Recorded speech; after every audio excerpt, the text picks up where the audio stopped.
Buried for more than 1,300 years in the soil of a South Staffordshire field, the Anglo-Saxon treasures of the Staffordshire Hoard, discovered in 2009, are beginning to give up their secrets.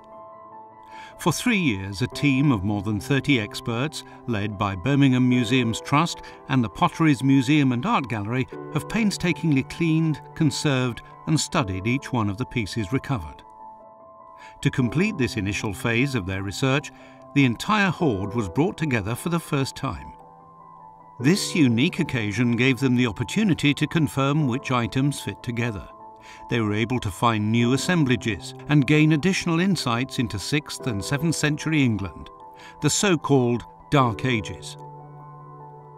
Looking at the hoard laid out on a table, the immensity of the team's task is soon apparent.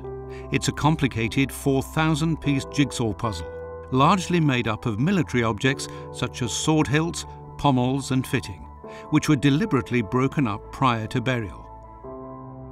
Using natural thorns to delicately remove the soil from the metalwork, the team matched as many individual items together as possible. Only then can they begin to identify the larger items of which they were a part. Many hours are spent using microscopes and X-rays on this intricate work.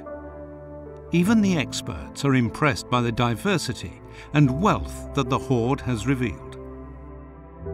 The hoard was a really big insight for us into the nature of Anglo-Saxon England in the 7th century. I think the surprise that it's held for us was how rich the warrior aristocracy of that time must have been. We've had the burial at Sutton Hoo in Suffolk for the past 70 years or so, and we think that's a king of East Anglia, and he's buried with one sword, and there's about 1 kilo and a bit of gold there. And suddenly this field in the middle of in South Staffordshire produced over 90 swords and over 5 kilograms of gold, and none of us expected that. The grouping exercise has also uncovered exciting new findings. Researchers were delighted to discover that the hoard includes more than 1,500 pieces that come from a single Anglo-Saxon helmet. Such helmets, similar to this one excavated in the Sutton Hoo ship burial, are extremely rare.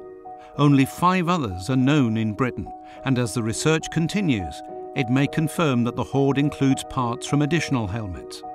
Other pieces, decorative strips, offer a very rare and tantalizing glimpse of the world of the Anglo-Saxon warrior. They bring to life some of those heroic figures graphically portrayed in the epic poem Beowulf. What really attracts me to the hoard isn't the fact that it's gold or silver, but I think it really shows the people, the Anglo-Saxon people as well. As through conservation we get a lot of chance to look at the objects for a very long time period, and that you can see, like on top of pommels, you can see the wear where someone's had their thumb for a really long time. It's just sort of adding that sort of people, human element back to these very beautiful objects. Cleaning the artefacts has also brought to life the intricate artistry and craftsmanship which are hallmarks of the hoard. Many pieces have complicated and varied filigree designs in which wires have been delicately soldered to the surface of objects for decorative effect.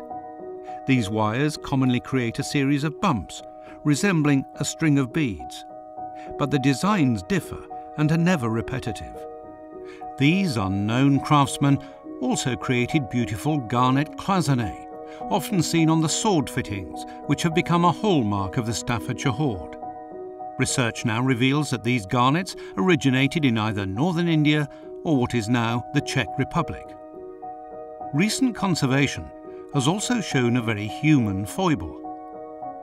There's a wonderful little collar from the handle of a knife which has got lovely garnet work decoration in it, and then you suddenly realise that the garnet must have dropped out at one point of one cell, and somebody's taken a piece of amber, chopped it to roughly the right size, put some rough grooves in it with a knife, and then bodged it back into the cell. And it just brings you face to face with an Anglo-Saxon doing what I'd probably do when it comes to DIY. It's bodge it, and as long as it looks good enough, that's fine.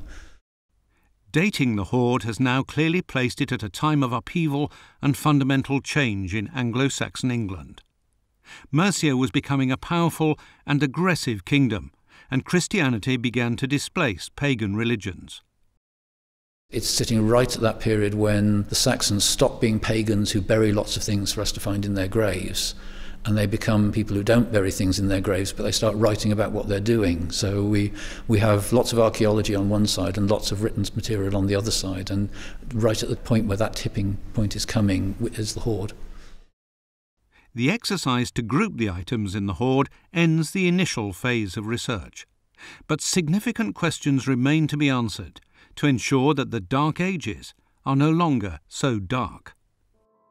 The most astonishing thing for all of us, I think, who've been involved with the hoard, has been seeing the incredible artwork that these people are capable of achieving. I mean, if nothing else, I think it should kill this idea of the Dark Ages stone dead. I mean, the craftspeople who are making this are capable of producing gold wire down to 1/5 of a millimetre in diameter and making the most beautiful and intricate patterns. So the skill that's being shown here is literally astonishing. More than 1 million people have already seen items from the hoard, and in October, an exciting new gallery will open at Birmingham Museum and Art Gallery, permanently displaying more than 300 items, which will provide visitors with a comprehensive interpretation of the hoard in the context of Anglo-Saxon history and culture. To coincide with the opening of this new gallery, a special edition of History West Midlands magazine will be published with a full-length documentary film about Anglo-Saxon Mercia. To ensure that you receive your copy of the film and the magazine, subscribe now at www.historywm.com.